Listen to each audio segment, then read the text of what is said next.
Let's exhale, and it's time to preview the postseason and talk a little playoff basketball. We're joined now by Glenn Smith from DFWHoops. Glenn has seen a lot of the top-tier teams in North Texas. His showcase event, the Thanksgiving Hoop Fest, is one of the premier showcases in the nation. So first thing, thank you for being here today, Glenn.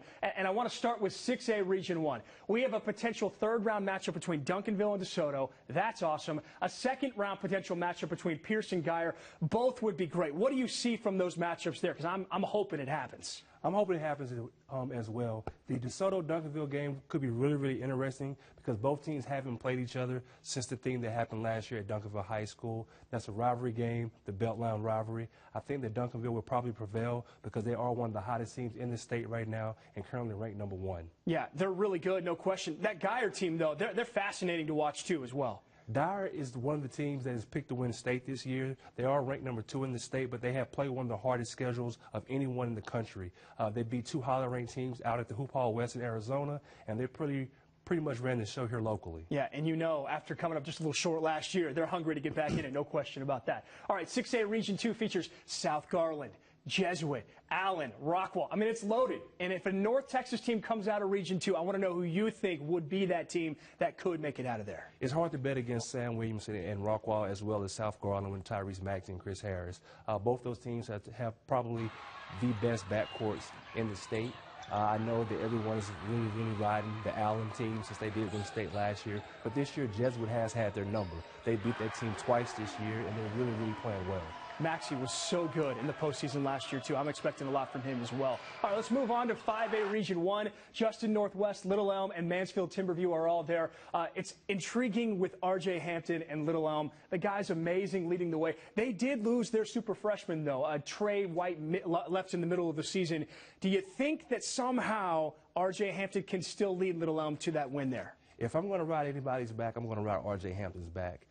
Every year, Dallas produces really, really good basketball players, but every so often they produce someone that's special. R.J. Hampton is a special player. He can put up 30, he can put up 40, he can put up 50, but then he can also put up 10 assists. It's going to be hard for those guys, but it's hard to bet against R.J. Hampton. Yeah, I mean, he's one of the best I've ever seen. He's only a junior. He was our player of the year last year as a sophomore. Looking forward to watching him in the playoffs. All right, Lancaster's the overwhelming favorite in 5A Region 2. We're expecting, I think, the Tigers to get back to San Antonio, or are we? What do we think about Lancaster? I think Lancaster will win it all this year in 5A. Wow. I think with Coach Douglas that he needs to be put in the same category with Coach Dyers as well as Coach Bracken North Crowley because he's really done a lot and has been consistent with it. Look at the athleticism. I mean, to me, when I watch Lancaster play, they just have an ability to look at this right here. That to me, they have a chance. I think I'm with you. I think they have a chance to run the table and maybe win this thing. I do as well. And then the thing about them is that they're really, really solid and they're really balanced. They have a good inside presence as well as two really, really good guards. They're tough. They don't back down to anybody, and they really play with a chip on their shoulder. No question. They are fun to watch. All right, finally, I need a sleeper team from you, a team that nobody's talking about, that you think that maybe could sneak up and maybe win one, maybe even 2 games in the postseason. Faith Family. They have one of the best freshmen in the country. Faith Family. Yes, I don't think anybody's talking about Faith Family right now. Nobody's talking about Faith Family. You asked for a sleeper. I do think that they can do a lot of damage and surprise a lot of people. What is it about Faith Family that you like so much? 2 words, Walter Jordan. He's one of the best freshmen in the country. Wow. And, I mean, again, athleticism, I mean, there you go. Breaking away, throwing it down. The postseason is a great opportunity for teams like this, too. They can make a name for themselves, too, if they play well right now and even win a couple games. That's a great way to get a program rolling.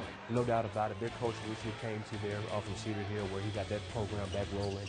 He's doing a really, really phenomenal job over at Faith Family, and I really expect to see great things from those guys for years to come.